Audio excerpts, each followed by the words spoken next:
Bonjour à tous, j'espère que vous allez bien. Donc aujourd'hui, nouvelle vidéo d'analyse. On commencera comme d'habitude par un résumé macro de la semaine. Pas énormément de stats macroéconomie, mais beaucoup de choses avec la présidence de Trump. Il n'a pas chômé cette première semaine.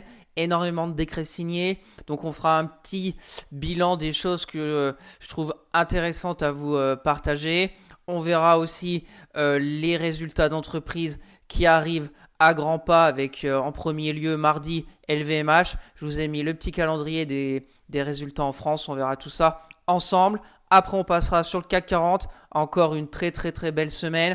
On verra les niveaux. On ajustera les zones de résistance, les zones de support à surveiller pour avoir une respiration ou plus si les prises de bénéfices commencent sur le CAC 40. Après, on se passera sur le suivi de mes trades court terme avec pas mal de changements aussi cette semaine. Donc toujours le BX4, Neuron, Vallourec, j'ai repris des positions. Trigano, Veolia, Airbus, Biomérieux, Accor, j'ai repris aussi des positions. Eramet, Dassault Aviation, Safran, Renault.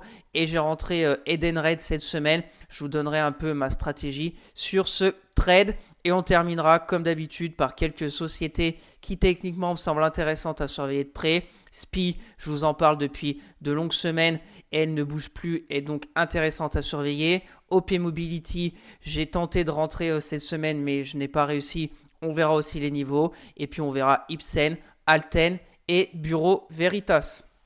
Donc n'hésitez pas à vous abonner à la chaîne, à partager la vidéo, à me lâcher un maximum de likes, ça me ferait très plaisir. Si vous avez des questions, des remarques ou si vous voulez un avis sur une société en particulier, mettez-moi tout ça en commentaire. Je serai ravi d'échanger avec vous. Je vous rappelle mon Twitter où je fais le suivi de mes analyses techniques, de mes trades court terme, etc.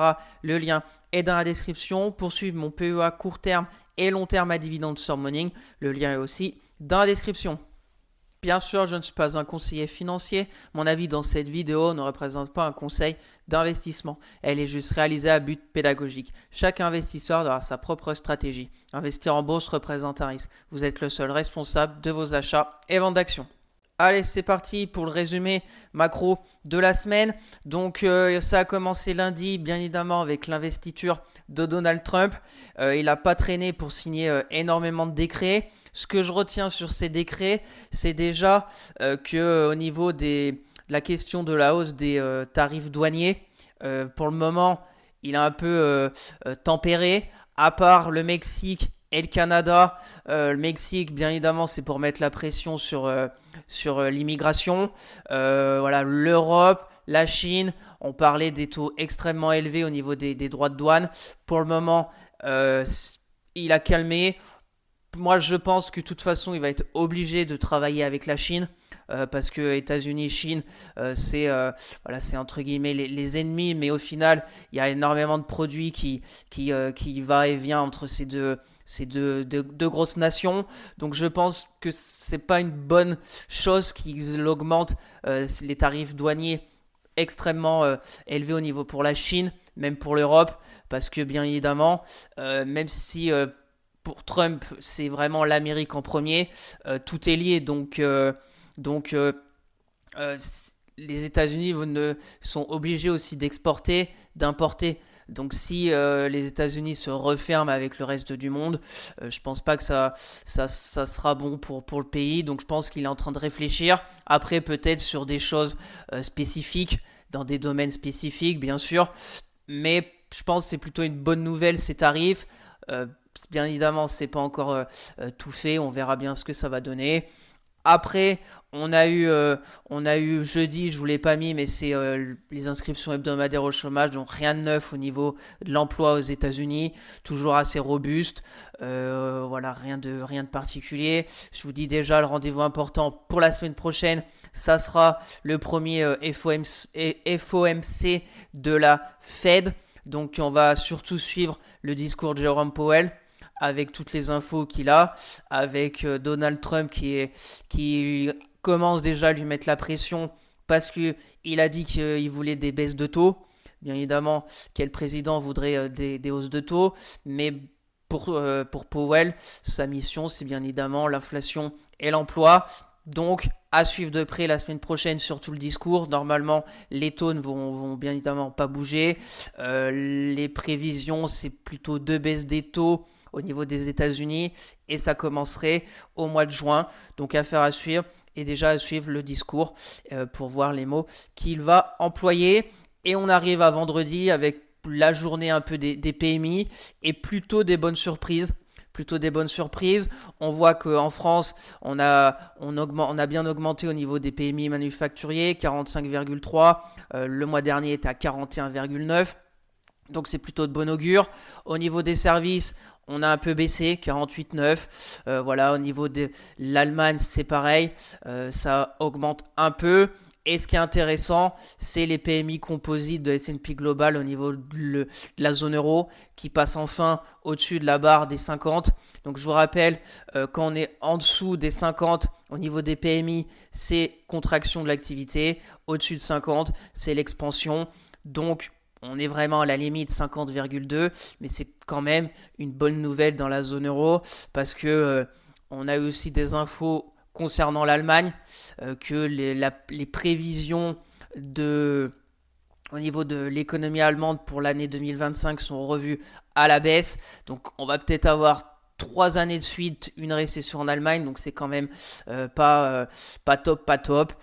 Pour la France, on verra. Je crois que la semaine prochaine, il y aura aussi un peu de statistiques concernant la France et l'Allemagne. On suivra ça. Et aux États-Unis, donc PMI manufacturier, vraiment pas mal, 50,1, toujours au-dessus des 50. Les services, un peu plus faibles, mais bon, toujours bien au-dessus des 50. Donc ça nous fait un PMI composite D2 à 52,4. Donc c'est un petit peu plus bas que le mois dernier qui était à 55, mais c'est toujours quand même une expansion de l'activité aux États-Unis. Maintenant, la question, ça va être que va faire Donald Trump dans les semaines à venir. On va suivre de près aussi le baril de pétrole. On va aller voir le graphique pour voir les niveaux. Parce qu'en fait, la stratégie de Trump, c'est essayer de faire baisser le prix du baril de pétrole pour faire baisser l'inflation. Donc, c'est pour ça qu'il a réouvert un peu les puits aux États-Unis. Donc, il va y avoir plus de pétrole sur le marché. Maintenant, il est en train de négocier avec l'Arabie Saoudite et l'OPEP pour que eux aussi continuent de produire du pétrole. Sauf qu'on a eu une news comme quoi l'Arabie Saoudite, c'est pas dans leur intérêt que le baril de pétrole chute. Donc ça va être sans l'enjeu et puis il a parlé comme quoi c'était une cause de guerre le baril de pétrole. Si le baril de pétrole baissait, il y allait avoir la fin de la guerre en Ukraine. Donc on verra bien. Après voilà, c'est un jeu de poker menteur. On essaye chacun d'avoir des gains.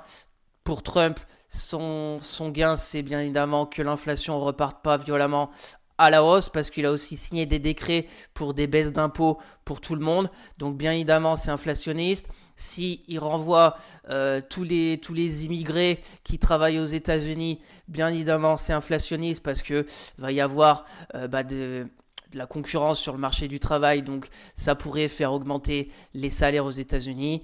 Donc tout ça, c'est bien évidemment inflationniste. Donc ça va être ça l'enjeu de 2025, c'est que l'économie américaine ne rechauffe pas, ne redevienne pas en surchauffe et que l'inflation reparte violemment à la hausse parce que là, si la Fed doit remonter ses taux parce que l'inflation repart à la hausse, ça serait vraiment catastrophique pour les marchés. Donc voilà ce tour d'horizon assez rapide. On verra la semaine prochaine ce que va dire Jerome Powell suite à toutes ces informations. Et on se redonne rendez-vous le week-end prochain pour faire un point sur tout ça. Allez, on va aller rapidement voir les taux français que je vous parle tous les week-ends qu'il faut surveiller de près. Et on voit qu'on a eu une détente ces derniers jours, donc c'est plutôt positif pour les actions. Voilà, on est revenu sur des taux 10 ans vers les 3%. Pour moi, 3%, c'est quand même élevé, mais moins que vers 3,5. Et ce qui est intéressant surtout sur le 10 ans français, c'est de le comparer avec le 10 ans allemand. Et si on le compare avec le 10 ans allemand, il y a vraiment eu aussi un resserrement du spread. Hop, on va regarder ça et on voit que je vous ai parlé des zones, un peu des zones au-dessus de 80 points de base d'écart, ça commence à être beaucoup. En dessous, c'est beaucoup, mais bon, moins que 80, donc on est à 75. On voit que quand même que le 10 ans français baisse un peu plus vite que le 10 ans allemand, donc on revient sur des niveaux, on va dire, moins dangereux. Je pense que ça aide au niveau des actions. Donc j'ai envie de dire, pourvu que ça dure, qu'il reste entre 70 et 80 points de base, ça serait vraiment pas mal. Ensuite, bon bah le 10 ans américain, pas grand chose à dire cette semaine. Il a aussi un peu replié, mais il repart un peu à la hausse, mais pas de grosse volatilité, donc rien de particulier à dire. Le pétrole, comme je vous en ai parlé, ça va être à suivre. On était revenu sur une zone un peu de polarité. On avait passé cette zone des 81 dollars le mercredi. On va peut-être ajuster un peu plus haut. Donc voilà, donc là on est vraiment sur du pétrole. Peut-être qu'on va faire un peu de range. À suivre, ça pourrait avoir beaucoup de volatilité sur le pétrole si Trump en parle toutes les semaines et veut vraiment le faire baisser. Donc affaire à suivre sur le pétrole. Attention aussi aux pétrolières si vous en avez un portefeuille. Bien évidemment, ça joue dessus le prix du baril. Et on va finir avec l'euro-dollar. Donc l'euro-dollar, c'est vraiment bien repris cette semaine. On est de retour sous la zone un peu de polarité. Si on se met en hebdomadaire, on voit très belle bougie cette semaine. On est de retour vers les 1,05. Donc pourquoi parce que pareil, Trump a dit qu'il voulait faire baisser les taux aux États-Unis. Donc bien évidemment, ça a donné un peu de pulsion à l'euro face au dollar. On suivra ça. Là, pareil, sur le Forex, il pourrait y avoir de la volatilité. Parce que maintenant, il faut savoir que Trump, c'est pas Biden. C'est vraiment, il est capable, en se levant, de mettre un tweet, une info à la presse. Et ça peut générer beaucoup de volatilité sur tous les marchés mondiaux. Donc, faut s'y préparer pour cette année 2025. Vous allez voir, il y a quand le premier mandat de Trump, c'était vraiment ça. Il postait quelque chose à n'importe quelle heure et ça partait un peu dans tous les sens. Donc, va falloir s'y faire. Et c'est un peu, même cette première semaine, c'est un peu ce qui s'est passé. Pour le moment, ça se passe bien, donc on verra bien. On verra bien la suite des événements. Donc voilà rapidement ce qu'on va suivre cette année. Le 10 ans français, le pétrole et l'euro-dollar qui, bien évidemment, va jouer aussi un rôle sur l'inflation. Allez, on va passer maintenant au calendrier des résultats à venir pour la semaine prochaine. Donc ça commence à arriver sur le CAC 40 avec en premier lieu LVMH mardi. Donc attention si vous avez ces sociétés dans votre portefeuille. De toute façon, j'ai envie de dire attention dans ces semaines parce que même si vous n'avez pas ces sociétés, les grosses entreprises sont liées par rapport à leur secteur. Je pense par exemple à LVMH. On a bien vu que le secteur du luxe s'était bien repris ces dernières semaines parce que des autres géants du luxe comme Burberry ou encore Richemont ont publié des bons résultats, moins pire que prévu, donc ça a emmené tout le luxe. Maintenant, on va suivre LVMH mardi, on va surtout suivre les prévisions. Je pense que les résultats vont être plutôt bon cette année. Pourquoi Parce que déjà les prévisions prévoyaient un peu une baisse, un ralentissement économique des États-Unis ce dernier trimestre 2024, sauf qu'on a vu ensemble que l'économie américaine était très résiliente. Donc pour le moment, avec les résultats qu'on a eu des autres entreprises un peu à l'étranger, c'est vraiment les États-Unis qui tirent les bons résultats des entreprises. Comme le CAC 40, il y a beaucoup d'entreprises qui travaillent aux États-Unis, donc je pense que ça va être plutôt pas mal. Alors c'est peut-être pour ça aussi que le CAC 40 nous fait une hausse fulgurante, donc on va suivre. On verra, faut pas décevoir le marché. Après les sociétés du CAC 40, je vous rappelle que c'est le moins bon indice en année 2024, donc peut-être que ça commence à intéresser des investisseurs parce que les valorisations sont très faibles. Donc on va voir cette semaine ces résultats. On aura par exemple ID Logistique lundi, LVMH mardi ou encore Sartorius.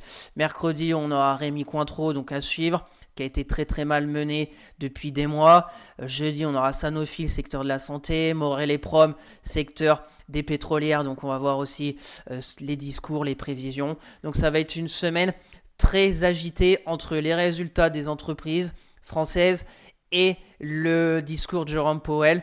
Donc on se donne rendez-vous dans une semaine pour faire un gros point sur tout ça. Allez, c'est parti pour notre bon vieux CAC 40 après cette semaine encore vraiment top.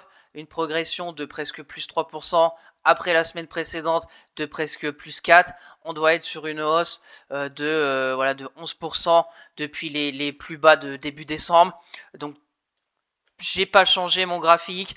Toujours ce support oblique haussier que je vous parlais en début décembre. Même si dans ma tête, j'étais plutôt baissier. Je pensais qu'on allait peut-être aller à 6008. Mais j'avais toujours mes positions de court terme. Voilà, c'est le graphique. Le marché a toujours raison. J'avais mon support oblique haussier. Ça a tenu. La résistance oblique baissière a été cassée. Et pour le moment, on n'est pas loin des 8000 points. On n'est même pas très loin du sommet. Je vous rappelle quand même que le CAC 40 a aussi été très mal mené en 2024. On a vu que c'était l'indice le plus faible. Donc il y a peut-être un peu de rattrapage. On a aussi peut-être des investisseurs qui commencent à se dire que la valorisation des entreprises du CAC 40 commence à être intéressant. On verra bien évidemment les résultats à venir. Je pense peut-être qu'ils vont être plutôt pas mal. On verra. De toute façon, on refera un point le week-end prochain avec les résultats. Maintenant, même si le contexte politique, la zone euro qui est en grande difficulté avec encore peut-être une récession en Allemagne, le marché a toujours raison. Donc on traite le marché, pas l'environnement économique du pays. Donc on suit les graphiques. En hebdo, ce qu'il faut suivre pour moi, c'est le support ici à 7735. Tant qu'il n'est pas enfoncé, on peut très bien, et ça serait même mieux qu'on latéralise, qu'on zigzague un peu. Peut-être c'était une sorte de drapeau, qu'on ressorte par le haut si on veut aller chercher des nouveaux records sur le CAC 40. Donc, pour conclure sur l'hebdomadaire et le CAC 40, surveillez la zone de support des 7730. Si les résultats de LVMH plaisent au marché, que Jérôme Powell plaît aussi au marché, on cassera peut-être les 8000 points la semaine prochaine. Et puis après, direction les 8000, vers les 8300 points, qui sera un nouveau record au niveau du CAC 40. Le RSI, il y a encore de la marge, même pas rentré encore en zone de surachat. Donc pour le moment, tous les voyants sont au vert. Attention quand même, parce qu'à chaque fois que on va dire l'élastique se tend, s'il se détend, ça peut faire mal. Donc on va suivre de près les résultats, le discours, et on se redonne rendez-vous la semaine prochaine pour le CAC 40. On va se mettre en journalier pour voir cette semaine. Donc le CAC la semaine dernière, il était ici. Quand on s'était vu, je vous avais parlé peut-être d'une respiration, d'aller combler ce gap vers les 7630 pour repartir. Sauf que ça a été une semaine que des journées de hausse. Je crois qu'il doit être sur 9 jours de hausse au niveau du CAC 40. Ça doit pas être très courant au niveau du CAC. Donc voilà, il y a une vraie force des acheteurs. On voit que ça colle les bandes de Bollinger supérieures. Le CAC est en zone de surachat, donc il continue. Plus rien ne l'arrête. Vendredi, petite un peu hésitation. Même s'il clôture encore positif avec plus 0,44, il nous a fait un gap haussier. Ça, on a toujours un peu le gap ici. J'ai regardé, il n'est pas totalement comblé. On verra s'il est comblé début de semaine prochaine. Donc les niveaux, c'est les mêmes que pour l'hebdo. Tant qu'on reste entre 7735 et 8000 points, rien d'alarmant. On peut très bien faire un petit zigzag, revenir là et puis repartir avec une sorte, ce qui serait vraiment top, c'est baisse de la volatilité, une sorte de drapeau, et puis on repart aller chercher un nouveau record. Voilà, ça c'est le scénario un peu idéal. Il peut très bien casser les 8000 points et aller encore à 8227 points. Ça, bien évidemment, le marché fait bien ce qu'il veut. les catalyseurs, ça sera les résultats d'LVMH, je pense, la semaine prochaine. Et puis, le discours de Jérôme Powell. Donc, voilà sur le CAC, 8000 points, la résistance, le support 7735. Et puis le petit gap, s'il est comblé, je pense qu'il va être comblé la semaine prochaine, peut-être même lundi. Et puis après, on reviendra chercher peut-être les 8000 points avec les moyennes mobiles qui sont toutes en train de revenir. La 10, la 20, la 50, la 200 et en dessous aussi des cours. Donc c'est plutôt pas mal. On est vraiment sur une belle hausse ces débuts d'année au niveau du CAC 40. Donc ça fait plutôt plaisir, surtout quand on a traversé cette année 2024. Allez, on va passer maintenant au suivi de mes trades court terme. Donc on commence avec le BX4. Donc le BX4, je me suis fait un peu piéger. J'ai toujours mes positions. J'ai pas vendu parce que ça va tellement vite. Ça a été tellement vite cette semaine. Et que j'ai gardé fonds de portefeuille. Ça commence à faire beaucoup. Ma stratégie, c'est comme le week-end dernier. Attendre un peu une respiration du CAC, un drapeau comme on a vu avant, et puis essayer de commencer à liquider un peu de BX4 en limitant la casse. Ou si j'ai vraiment un signal de retourne, de fébrilité sur le CAC 40 avec, je sais pas, un gap baissier, une île de retournement, une englobante baissière sur le CAC, suite peut-être à des résultats qui vont être mal accueillis d'LVMH, et peut-être en reprendre, faire baisser mon PRU, et puis essayer de voir après la suite des événements. Pour les personnes qui souhaiteraient shorter le CAC, j'ai envie de dire, bien évidemment avec 9 séances de suite de hausse sur le CAC 40, ça commence à faire beaucoup, mais on peut très bien, par exemple le BX4 comme le CAC, on peut très bien latéraliser comme ça, faire un petit range, peut-être d'accumulation pour repartir. Donc ça sera pas non plus, on va dire, vous n'allez pas avoir énormément de gains. Après, vous pouvez rentrer en plusieurs fois, rentrer une position de BX4, son stop à 8000 points en dessous ici au niveau du BX4, et puis après on accompagne. Voilà, après c'est libre à vous. Pour le moment, techniquement, pour moi, il n'y a aucun signal vraiment de retournement, au moins de respiration et des baisses à venir sur le CAC 40. On verra la semaine prochaine.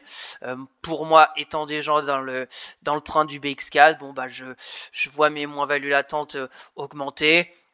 Après, comme j'ai beaucoup de trades aussi court terme, ça équilibre les choses. Ce qui serait magnifique pour ma stratégie, c'est bien évidemment que le marché reparte un peu à la baisse, que mes actions court terme, comme je remonte mes stops, se fassent stopper, j'encaisse mes gains sur mes sociétés court terme, et mon BX4 revient peut-être au niveau de mon PRU. Voilà, ça c'est dans le meilleur des mondes pour moi, mais on verra. Je vais essayer de faire au mieux. De toute façon, je vous montre tout en toute transparence comme d'habitude. S'il se passe quelque chose, je vous partagerai sur Twitter. Je vous rappelle, pour me suivre, le lien est dans la description. On continue Neuron. Alors Neuron, elle ne fait vraiment plus rien.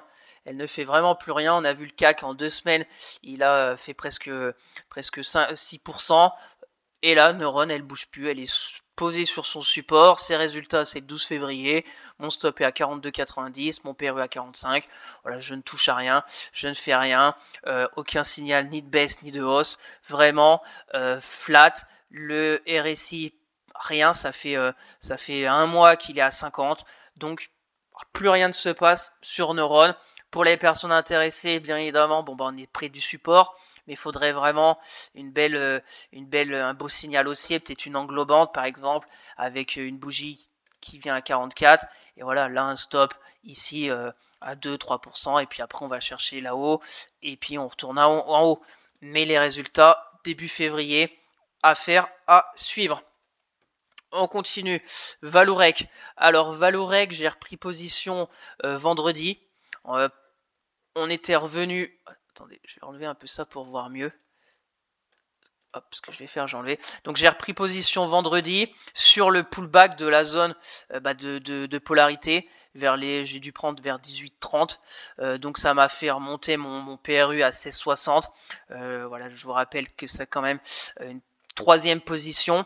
Donc ça fait pas mal. J'avais commencé à bâtir la position au mois de mars ici, j'en ai repris ici au mois de décembre et là hier vendredi. Donc on suivra ça de près. Au niveau de mon stop, eh ben, je ne touche à rien. Voilà, il a 17,70. Mon PRU est remonté. Si ça baisse à 17,70, je sortirai en gain. Avec moins de gains, bien évidemment, parce que ça a rabaissé. Mais bon, on va dire, je suis sauvé, quoi qu'il arrive. Je pense qu'elle peut encore progresser. Il reste ce gap à aller chercher qui est toujours un peu ouvert vers les 19 euros. Voilà, en plus pour le vendredi, on a eu une mèche basse. On suivra ça aussi de près. Pour les personnes intéressées, et ben bon bah il y a du très court terme à faire, mais je pense qu'il faudrait vraiment qu'elle revienne peut-être combler son gap 17,28 pour repartir. Là, on est vraiment sur une très belle phase haussière sur Valorec. Hein. On a eu la consolidation un peu en forme de canal baissier, stabilisation à plat, et puis là, bon bah des petits tosses avec des petits canaux, là à plat, et là on travaille un peu cette zone avec le pullback de vendredi. J'ai payé, affaire à suivre, résultat fin février sur Valorec. Moi j'accompagne. Si ça remonte avec trois grosses positions, bah, je remonterai mon stop. Peut-être même ce que je vais faire, c'est le remonter assez serré. Comme ça, je sors, je prends mes gains. Et puis, bien évidemment, je suivrai encore Valorec. Le RSI est toujours collé en zone de surachat. Donc, c'est plutôt vraiment pas mal. Pour ceux qui sont dedans, ben, à part remonter les stops, il n'y a pas grand-chose d'autre à faire. Pour ceux qui souhaitent rentrer sur Valorec, attendre pour moi une plus forte respiration, peut-être moyenne mobile 50. Donc, par ici, vers les 17,70. Et peut-être aller combler ce gap haussier. On continue, Trigano. Donc Trigano, très beau signal vendredi. Je vais la surveiller de près pour aussi peut-être me renforcer, pour refaire un peu baisser aussi mon PRU. Je vous rappelle que mon PRU est à 140. Trigano, très beau range. Voilà, je vous en parle depuis un moment. La forte baisse, latérisation, gap aussi intéressant. Là, on avait travaillé, j'ai repris position en octobre. Et puis là, gros range. Pour le moment, bon, bah, c'est un signal d'accumulation. Je vous rappelle quand on fait un range comme ça, si on casse par le bas, c'est plutôt un range de distribution. Quand on casse par le haut, un range d'accumulation. C'est ce qui s'est passé avec la bougie de vendredi. Donc maintenant, ce que j'attends sur Trigano, c'est peut-être un retour par ici vers les 126, un petit pullback avec 126. On peut même aller peut-être ici pour repartir. Ce que j'attends, c'est un pullback et après une vraie bougie de reprise. On peut peut-être tracer un petit support oblique. Voilà, pour nous donner un petit visuel. Voilà, donc sur Trigano, pour les personnes qui sont intéressées par le dossier, et ben là, il y a vraiment quelque chose à faire. On a vraiment cassé ce range d'accumulation qui est plutôt un cas d'école. Donc si vous avez fait vos recherches sur Trigano et qu'elle correspond à votre stratégie, et ben là j'ai envie de dire faut prendre position, hein. Faut y aller. Après rien ne nous dit qu'elle va pas revenir à 115 euros dans les prochaines semaines, mais là faut avoir un money management, peut-être au milieu du range vers les 120, 7%, et puis après bon bah il y a du potentiel, il y a aller chercher là-haut 145, ça ferait un risque récompense d'un peu plus de 1, et puis après bon bah on peut aller sur des niveaux bien plus élevés si on se met en hebdo. Voilà, on voit, c'est vraiment des grandes vagues. Si on refait encore une vague, la forte baisse, grande vague haussière, forte baisse, on peut aller là-haut. Tout est possible. Après, il faut avoir un plan. Et le suivre. On voit en hebdomadaire, je vous avais les niveaux, support, résistance intéressante, très belle bougie haussière cette semaine. Donc pour moi, c'est vraiment un signal très positif sur Trigano. Étant dedans, bah, j'attends un peu un pullback. Et puis après, bon, bah, on va essayer de voir ce qu'on peut faire. Au niveau de Trigano, je vous la ferai suivre sur Twitter s'il se passe quelque chose de très intéressant. Voilà, au niveau de Trigano. Par contre, si on casse tout et qu'on revient par ici la semaine prochaine, et ben ça sentira plutôt un bull trap. Et là, ça sera évidemment dangereux. On continue, Veolia. Donc Veolia, elle travaille. Le gap ici, bon bah il est comblé. Voilà, Je sais pas trop comment la décrypter un peu. On avait une sorte peut-être de biseau ici. On a cassé un peu par le haut avec un beau gap haussier, sauf que bon, il n'y a pas eu de suivi. Là, on a une bougie pas belle du tout, la bougie de mercredi, parce qu'elle englobe la bougie de la veille, qui est intéressante, plus 1. Et on voit que la bougie de mercredi, elle est plus grosse que celle-ci, donc c'est un signal de forte faiblesse. Et pour le moment, bon bah ça se valide, cette bougie pas belle. J'ai perdu le nom de cette bougie au niveau de l'analyse technique. Bon bah c'est pas très grave. On recasse, on sait plus trop les supports, les zones. Est-ce qu'on va mettre, comme ça sur Veolia. Après ici, on avait une zone quand même intermédiaire, un peu. Bon bah pour le moment rien n'est clair, donc je ne touche à rien sur Veolia. Ce qui est sûr, c'est que le support à pas enfoncé, c'est les 26,34. Pour le reste, rien n'est clair, donc on ne fait rien de spécial. Personne intéressée par Veolia, que ce soit court terme, long terme, faut suivre si elle retourne à 26,34, qui est pour moi une zone potentiellement intéressante à surveiller. On continue Airbus. Bon bah Airbus, c'est un peu comme Trigano. On a eu la hausse, le range, un peu d'accumulation, et on a cassé par le haut, un peu lundi 20 janvier, un peu comme la bougie de vendredi pour Trigano. Et là, malheureusement, j'ai tenté de reprendre, mais il n'y a jamais eu de pullback. Alors des fois c'est le risque. De toute façon, pour Airbus, je suis déjà dedans. Pour Trigano, je suis déjà dedans, donc rien d'alarmant. Si on a loupé, rien de particulier, on va attendre. Airbus, pareil, j'attends peut-être s'il y a une petite respiration sur le CAC. Tant qu'on ne retourne pas à 157, on peut revenir à 160, 161, même faire peut-être une mèche basse. Et puis après, ce qu'on attend, c'est pas qu'Airbus revienne ici, c'est la bougie d'après en fait. Parce que si elle revient avec trois bougies, on va dire, la semaine prochaine, rouge, et elle retourne ici, on va suivre la bougie d'après. Si la bougie d'après, elle est encore rouge, et elle retourne encore ici, et là, faut toujours attendre la bougie d'après. Là, si on a une bougie verte plutôt intéressante, avec des volumes, et puis on verra où ce que ça clôture, et là on prend position pour jouer le pullback. Pour moi, j'aime bien quand il y a le pullback. Je sais qu'il y en a par exemple qui vont mettre des ordres à 161 €. Ils vont être exécutés si elle revient à 161, mais peut-être qu'elle va revenir à 161 et tout enfoncer. Donc je préfère vraiment attendre une confirmation de reprise. Voilà, après chacun fait bien évidemment comme il veut. Donc pour Airbus, très belle. Mon stop, je pense je vais le remonter. Je vais même, je pense, le remonter par ici, vers les 100, allez, 158. Je vais regarder ça ce week-end de plus près. Et puis on accompagne mon PRU à 150. J'ai deux positions, donc pour le moment, rien à signaler. C'est joli. Moyenne mobile 10, 20, 50. Cas croisé avec la 200. Le RSI tranquillement en zone de surachat. Les résultats le jeudi 20 février. Donc pour les personnes intéressées par le train, pour rentrer dans le train d'Airbus, c'est peut-être attendre un pullback pour repartir. Et puis voilà, on prend à 164, on met un stop ici. On va chercher là-haut, qui sera au niveau d'Airbus, les records. Ça nous fait un risque récompense d'un peu plus de 1. Et puis après, un nouveau record sur Airbus. Et on va encore plus haut. On accompagne jusqu'à que ça nous emporte et qu'on arrive sur des vraies consolidations un peu plus profondes. On sort, on prend ses gains et on attend de voir un peu plus bas. Voilà au niveau d'Airbus, on continue. Biomérieux, donc Biomérieux plutôt une belle semaine. On continue, on casse encore une résistance qui était ici les derniers plus hauts de septembre 2024, 111 €. On continue, on a d'autres zones après à 116 pour moi.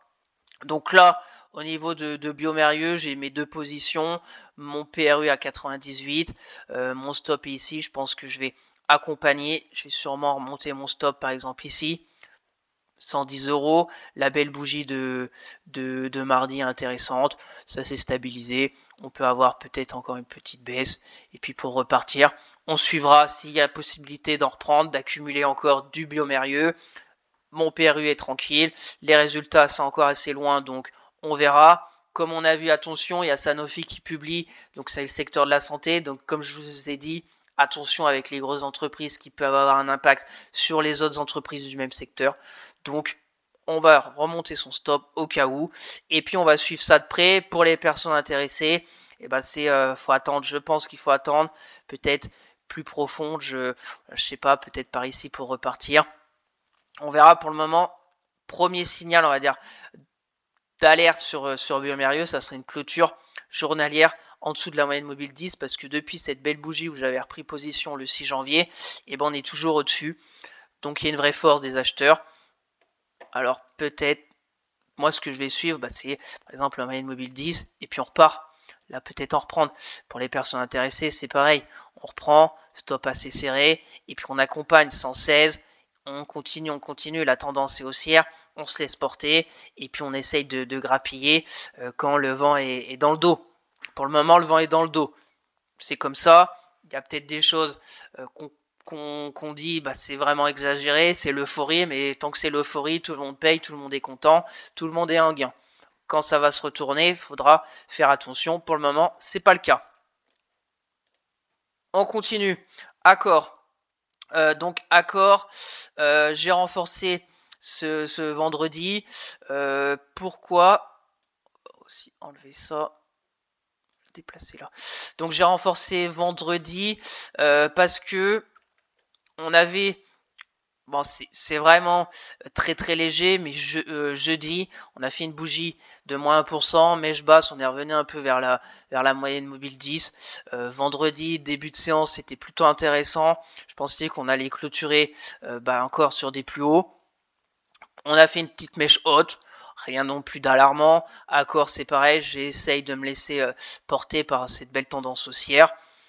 Mon PRU est remonté à 43 €. Voilà, j'avais pris position le 13 septembre, le canal haussier. Mon stop, je vais le laisser, je pense, à 46,90. On pourrait revenir, même si je sors à 46,90. Voilà, ça fait quand même un bon gain sur 8% de gain sur deux positions. C'est vraiment pas mal. Résultat, 20 février, on a encore le temps. Donc, pour Accor, voilà, j'ai repris position. Ça m'a fait remonter mon PRU. Pour les personnes intéressées, la zone de pullback, c'est ici. On a eu la hausse, on a eu la latéralisation des cours juste en dessous de la résistance. On a cassé, on pourrait revenir ici, chercher le bas du canal haussier pour repartir et aller chercher les 51,40 € qui correspond à des 51,40 € qui correspond à des plus hauts historiques. Donc la dernière fois que les cours d'Accor ont été à 51,40 €, c'était en 2015. Donc on va voir si 10 ans après, 2025, Accor arrive à nous faire des nouveaux records. On va suivre. Très belle société, très belle performance en 2024. Donc on suit le train.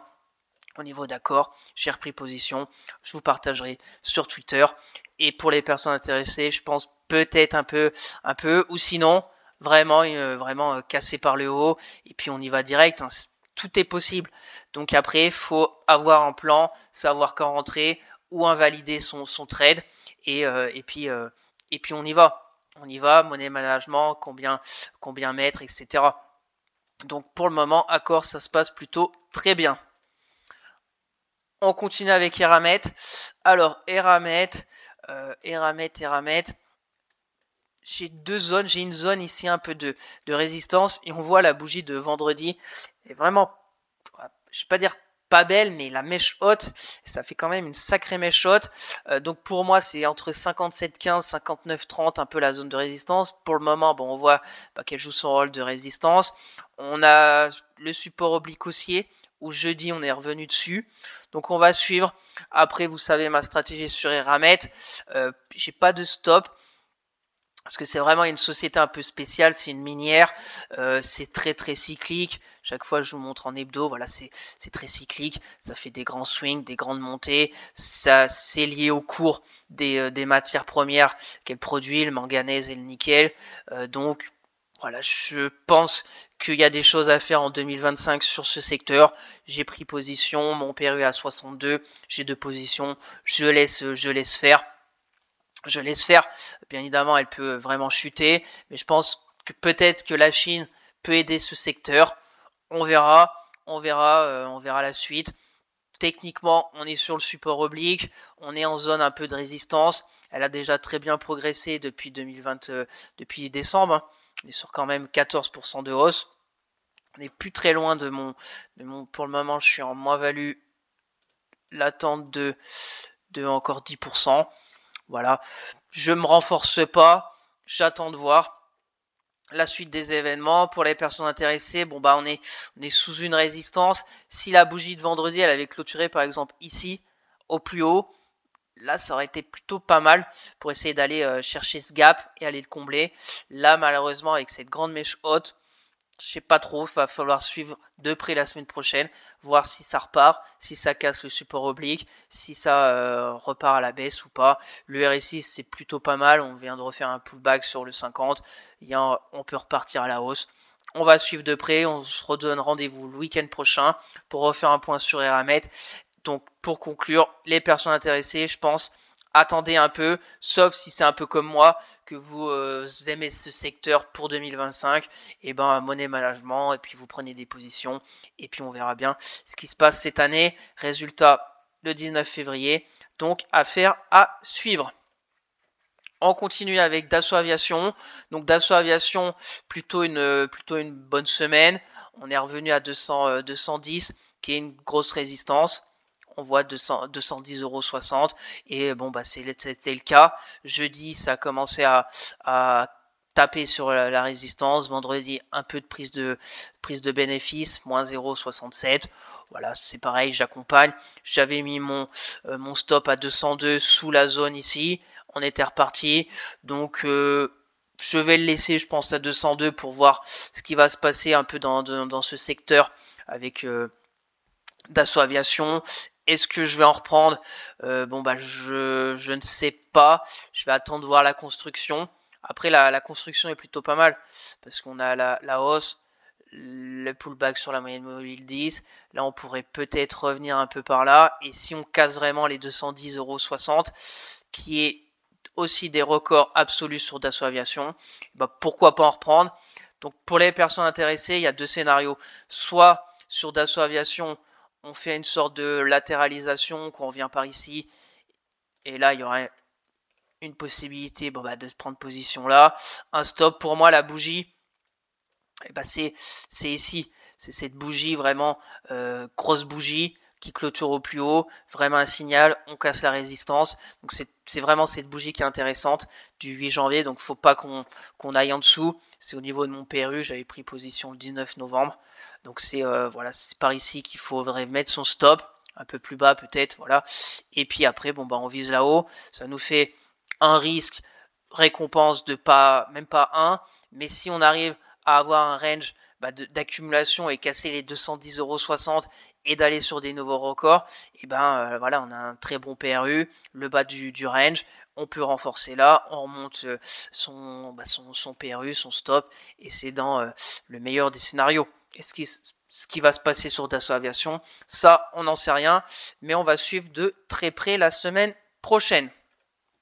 On continue, Safran. Donc Safran, vraiment très très belle semaine. Pareil, Safran, bon bah je la surveille, mais c'est compliqué de rentrer sur des niveaux du CAC sur les 8000 points, sur Safran qui explose à la hausse avec aucune respiration. Donc on va voir. Ce qui va être intéressant, c'est de voir si on a une petite respiration ou une vraie correction sur les indices et sur les actions. C'est ça la question à voir. Une respiration tout à fait légitime sur Safran, bah, c'est de revenir ici pour repartir. Si on a une correction, une vraie consolidation plus profonde, bah, c'est de revenir ici. Et là, déjà, ça ne sera pas la même chose. Ça veut dire une baisse de 6%, 7%. Donc 7%, ça veut dire que le CAC baissera aussi.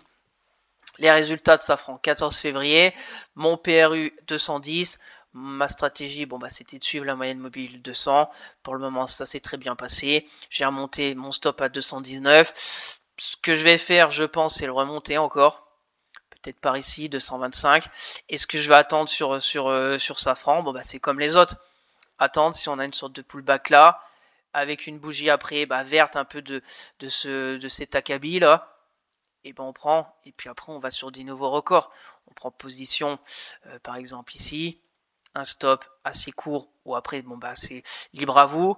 On aura ici bon bah le dernier sommet court terme et puis après bon bah on ira dans des zones inconnues et puis on accompagne, on suit la hausse, les moyennes mobiles sont toutes haussières, la 10, la 20, la 50, la 200 sous les cours, le RSI est nickel, haussier tranquillement en zone de surachat, donc il y a une vraie force des acheteurs.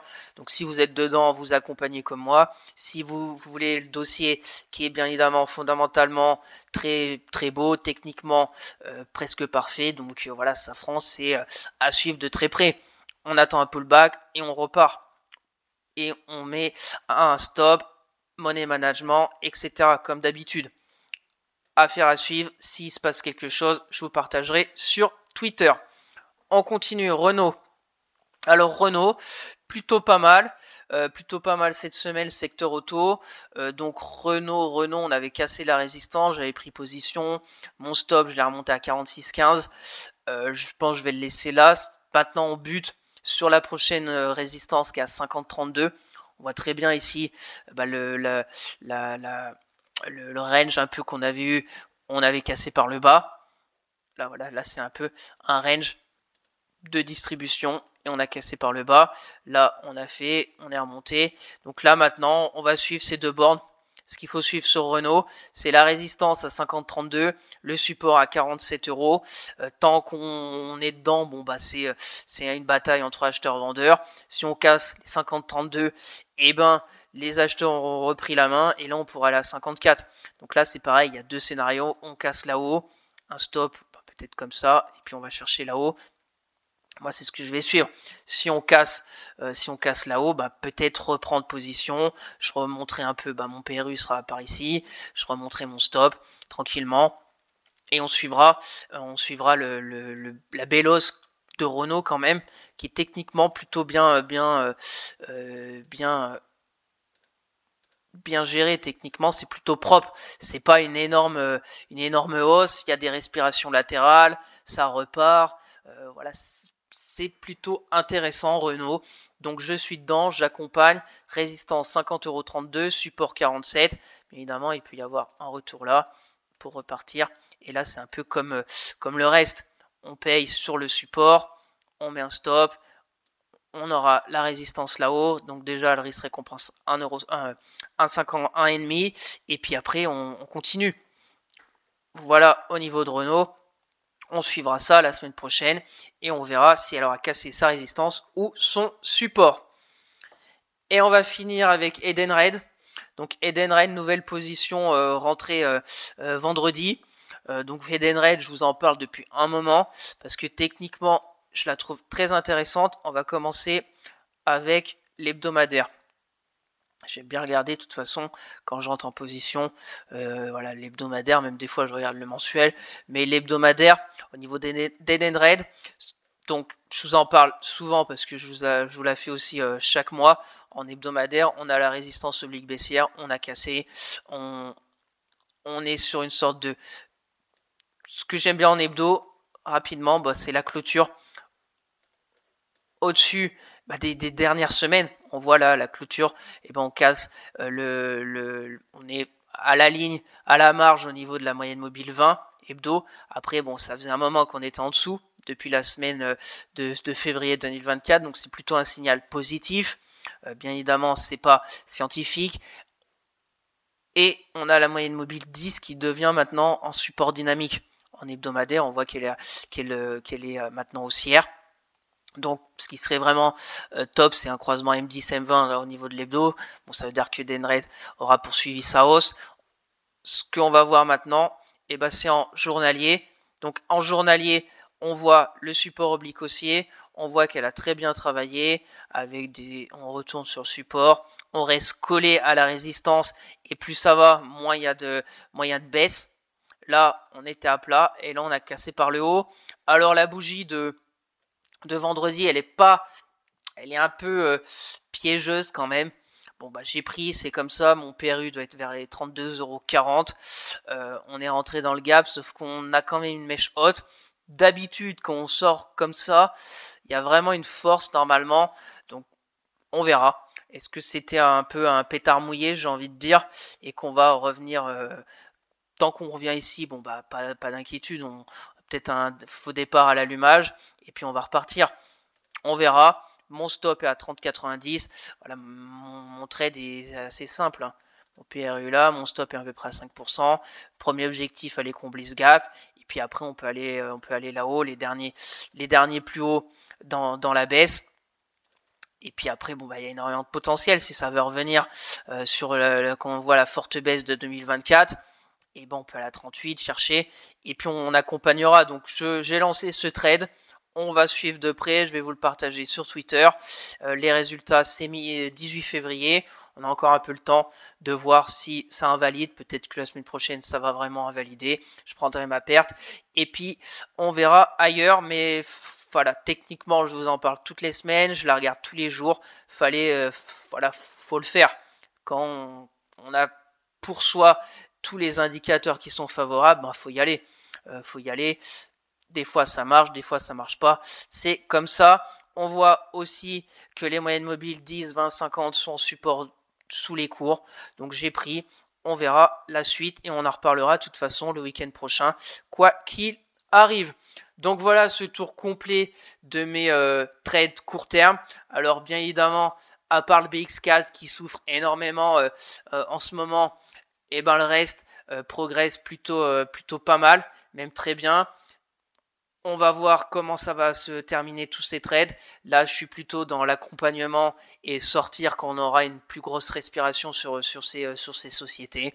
Et on cherche, j'ai envie de dire, quand le marché il est haussier comme ça, il faut chercher des configurations sur des pullbacks. Tant qu'on n'a pas d'invalidation et un vrai catalyseur à la baisse, peut-être que mardi, les résultats vont pas plus remarcher. Et là, ça va vraiment repartir violemment à la baisse. Mais pour le moment, c'est pas le cas. Donc, dans un marché haussier, même court terme, et on cherche des configurations pour accompagner la hausse. Et on va finir, comme d'habitude, par quelques sociétés qui techniquement me semblent intéressantes à surveiller de près. Donc SPI, je vous en parle depuis, je pense, 2-3 semaines. Voilà, SPI, ce que j'aime bien cette semaine, c'est qu'il y a plus grand chose qui se passe. Ce que j'aimais bien, c'est la bougie du 15 janvier. Donc j'attends. Maintenant, j'attends, un peu comme beaucoup, une sorte de pullback par ici, et puis une reprise avec une belle bougie verte. On voit que tout le monde attend ce point et que tout le monde veut rentrer. Donc voilà, assez rapide SPI. Si vous êtes dedans, c'est bien. Pour moi, ma stratégie, c'est de revenir par là avec une belle bougie, un stop peut-être par ici, et puis on va chercher le comblement du gap, et là-haut, ça nous fait un risque, récompense de plus de 2. Voilà ce que j'attends sur SPI. On verra la semaine prochaine ce qui va se passer. Les résultats sont un peu éloignés, donc ça nous laisse le temps de faire peut-être quelque chose d'intéressant sur SPI. Résultat le 6 mars. Donc à suivre de très près. On a eu le franchissement de résistance, on a eu la première impulsion haussière. Maintenant, j'attends un petit peu un autre pullback. Alors, il y a le risque de vraiment qu'elle reparte la semaine prochaine. Et là, je ne serai pas dedans. C'est comme ça. Mais je vais la surveiller de très près. Je vais rapidement voir en hebdo. Là, en hebdo, c'est pareil. On a eu le vrai départ la semaine dernière, plus 7%. Et là, cette semaine, elle n'a pas bougé, flat. Une semaine, moins 0,38. Donc, pas de prise de bénéfice, pas d'acheteurs qui veulent payer pour repartir à la hausse. Donc c'est pour ça que je vous la partage, parce que je la trouve intéressante. On continue avec OP Mobility. Donc OP Mobility, j'ai failli la prendre vendredi. Pourquoi ? Parce que là, c'est pareil. On a vraiment une sorte de canal haussier qui est plutôt bien formé. On a des pullbacks. Et là, on a eu cette semaine. Et là, on est reparti à la hausse vendredi. On est de retour sous la résistance. Fallait prendre vendredi ici. Je voulais un peu plus bas, sauf que c'était un peu comme ça ma stratégie, un peu sur le bas, on aurait été là-haut. Bon là le risque récompense est de 1, mais on peut continuer le canal. Il y a vraiment aussi énormément de potentiel sur OP Mobility. Voilà, qui a été aussi massacré, un secteur massacré depuis des années. Après, rien ne nous dit que ça va repartir à 16 € dans quelques mois. Mais on voit même en hebdo la baisse, la stabilisation, et on a cassé par le haut cette zone. Pour moi, c'est les 10-20 qui étaient importants. On les a cassés. Voilà, les 10-20, on voit très bien cette baisse, latéralisation, on casse la moyenne mobile 200, on continue et on a un croisement M50 M200, donc c'est une golden cross. J'ai fait une petite vidéo début de semaine pour vous expliquer cette configuration technique que j'aime bien aussi. Voilà, c'est pas scientifique, mais j'aime bien. Quand ça croise à la baisse, c'est plutôt mauvais signe. Quand ça croise à la hausse, c'est plutôt bon signe, même si des fois on a des faux signaux comme ici. Ça a croisé à la hausse, mais bon, ça a chuté. Et surtout sur des actions directionnelles, c'est intéressant. Cette Golden Cross et OP Mobility, c'est vraiment directionnel. Voilà, là par exemple, ça a croisé à la hausse et on a fait une énorme impulsion haussière. Là, ça a croisé à la baisse, énorme impulsion baissière. Là, ça a zigzagué, donc on a eu un faux signal. Croisement à la baisse, énorme impulsion baissière. Là, on va pas tout faire. Là, croisement à la hausse, M50, M200. Là, on a failli, mais on a eu une énorme impulsion haussière. Voilà, donc j'aime bien ce croisement. Comme je vous l'ai dit dans ma vidéo de ce début de semaine, je l'utilise pas vraiment comme un ordinateur.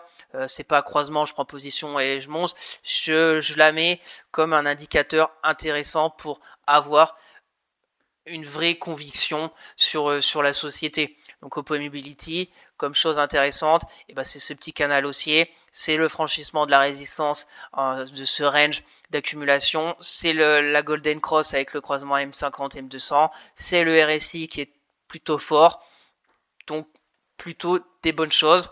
Maintenant, il faut essayer de trouver un point d'entrée intéressant. Là, on est sous la résistance, donc on va la suivre. Et je vais encore vous la faire suivre la semaine prochaine sur Twitter. On continue, Ipsen. Donc Ipsen, il y a eu des prises de profit quand elle a atteint grosse résistance à 125,60 €. On voit très bien, c'était les derniers plus hauts de juin 2024. Et là, on a une sorte de pullback. Ce que j'aime bien sur Ipsen, c'est on a eu la hausse. Hop, on a eu la hausse ici. Et avec la mèche, la bougie de mercredi avec la mèche basse sur la zone de polarité ici, des 116,40, et on a retracé 50% de la hausse. Et jeudi, c'est reparti. Et vendredi, ça s'est stabilisé. Donc c'est plutôt peut-être pas mal. Alors là, après là, on a une zone, mais j'ai presque envie de l'enlever. Plutôt assez large sur Ipsen. Donc là, il y a une stratégie assez simple. C'est la mèche basse de jeudi, la zone de polarité qui devient support, qu'il ne faut pas franchir. Donc là, et puis on va là-haut. Donc là, c'est pareil. Risque récompense de plus de à peu près de 1, et puis après, on peut aller à 130. Qui est vraiment un objectif peut-être intéressant. C'est pas des plus hauts historiques parce que Ipsen, c'est plus haut, c'est à 152. Attention, résultat, le 13 février, c'est pas encore, mais on aura Sanofi la semaine prochaine. Donc on va suivre, je vais la suivre. On voit par exemple ici, pour les croisements, la M50, la croix dorée, M200, voilà, c'est pas vraiment intéressant parce que c'est pas vraiment des énormes impulsions haussières ou baissières. On voit ça zigzague pas mal sur Ipsen, sauf là, un peu avant, mais là c'est vraiment du grand swing, forte baisse, stabilisation, hausse, forte baisse, un petit rebond, canal haussier, et on repart à la hausse. Donc techniquement c'est pas mal. J'ai envie de suivre Ipsen la semaine prochaine. Après, secteur de la santé, j'ai envie de dire cette semaine, c'était pas le secteur le plus recherché, contrairement au luxe, ou même aux banques. Donc on va voir. Tant qu'on tient les 116,20 €, pour moi, avec cette mèche basse de mercredi, c'est plutôt à suivre de près. Le RSI aussi était en zone de surachat, est revenu tranquillement en zone au niveau du 50 de RSI. Donc prête peut-être à repartir chercher des résistances. On continue. Alten. Donc Alten Attention, résultat lundi. Donc on va voir ce que ça va donner les résultats. Et Alten, ce que j'aime bien aussi, et bah c'est voilà, si on se met en hebdo, c'est pareil. On voit très bien forte chute canal baissier. On voit très bien le support des 74,30 €. On voit la moyenne mobile 10 qu'on a franchi, la résistance oblique baissière qu'on a franchi en clôture hebdo. Et si on se met en journalier, ce que j'aime bien, bon bah c'est cette phase encore de cas d'école, de latéralisation, de range, la baisse. On s'est stoppé à 74,30, on a fait plusieurs allers-retours, et puis là on est de retour pile sur la zone de résistance, qui pour le moment pile a généré des prises de profit vendredi. On voit la méchotte pile poil sur la zone. Voilà, si on se met, on est pile poil sur la zone. On a le gap baissier qui est pile poil au-dessus, qui joue son rôle de résistance. Pardon, donc on va suivre l'indice qui va se passer au niveau des résultats d'Alten. Et puis bon bah là c'est pareil. Soit on retourne là, et là on revient encore chercher, et là il y a peut-être quelque chose à faire avec, par exemple, ici on a eu la bougie rouge, là on a travaillé, et là on a eu la poursuite. C'est ça à rechercher, on ira chercher là-haut, donc risque récompense d'un 80 environ, ou soit vraiment, et les résultats. Après il y a le problème aussi des résultats, si on a un énorme gap haussier, bon ben c'est loupé, mais si les résultats sont bons, pas trop mal accueillis, et qu'elle casse, qu'elle rentre dans son gap baissier, pardon, et ben voilà, il y a des choses comme ça à faire, à peu près comme ça, à peu près 2, et puis après bon, on va chercher les prochaines zones de polarité. On a aussi énormément de potentiel. Attention, c'est contrarien, mais il y a des choses qui se mettent en place sur des actions qui ont été massacrées l'année dernière. Donc on verra la moyenne mobile 200. Donc j'ai envie de la suivre, et c'est pour ça que je vous la partage. Et on va finir avec Bureau Veritas. Donc Bureau Veritas, ce qui est intéressant, elle, contrairement à par exemple Alten, elle c'est très haussier. Voilà, c'est très haussier. On est sur des records. Donc 30-30. Voilà, elle a fait un nouveau record la semaine dernière. Résultat 25 février. Et là, elle est pile sous sa résistance. Attention, parce que on a eu un beau bull trap mercredi 15. Vous voyez cette bougie rouge, et on était monté à 31,50, et on est revenu se caler sous vraiment la zone de résistance du range, qui est assez clair. On va même un peu monter pour voir en clôture. Donc il faut faire attention, il faut attendre peut-être la clôture du jour pour vraiment qu'elle casse les 30-50, et là peut-être continuer la phase de range d'accumulation. On voit range, on pourrait casser, et là c'est pareil, soit on prend position sur force, un stop par exemple ici, si ça arrive début de semaine. On a la phase un peu très court terme de petite consolidation, peut-être si on se met en 4 heures, allez on va se mettre en 4 heures, peut-être un peu une sorte de voilà de petit range, de petit canal baissier. Si ça casse par le haut, et ben voilà, c'est à peu près comme ça. Et puis là, on est sur des nouveaux records, et on accompagne. On peut se donner comme objectif la hauteur du range, et puis on va chercher là-haut, vers les 33. Et puis on accompagne jusqu'à qu'on se fasse sortir. Le chemin sera bien évidemment peut-être pas en ligne droite. Qu'est-ce que je suis en train de faire? Pardon, je me suis trompé. Hop. Hop. 33. Tac. Voilà. Donc on va suivre Bureau Veritas cette semaine. On va déjà voir si elle arrive à franchir les 30,50 € ou si elle retourne vers le bas. Affaire à suivre. Donc voilà ce tour de ces 5 sociétés qui techniquement me semblent très intéressantes à surveiller de près. Je vais vous les faire suivre sur Twitter. N'hésitez pas à me suivre, le lien est dans la description. S'il se passe des choses intéressantes, peut-être que je prendrai des positions, et on en reparlera le week-end prochain. Donc merci à tous d'avoir suivi cette vidéo, j'espère que ça vous plaît, que chaque week-end je vous fasse un point sur la macro de la semaine, sur le CAC 40, voir comment l'indice s'est comporté la semaine et les zones techniques à surveiller de près pour la semaine suivante, le suivi de mes trades court terme en toute transparence et puis quelques sociétés qui techniquement me semblent intéressantes à surveiller de près. Donc n'hésitez pas à vous abonner à la chaîne, à partager la vidéo, à me lâcher un maximum de likes, ça me ferait très plaisir. Vous avez des questions, des remarques ou si vous voulez un avis sur une société en particulier, mettez-moi tout ça en commentaire, je serai ravi d'échanger avec vous. Je vous rappelle mon Twitter où je fais le suivi de mes analyses techniques, de mes trades court terme, etc. Le lien est dans la description. Pour suivre mon PEA court terme et long terme à dividendes sur Morning, le lien est aussi dans la description. Sur ce, je vous souhaite un excellent week-end et on se retrouvera la semaine prochaine pour de nouvelles vidéos. Allez, bye!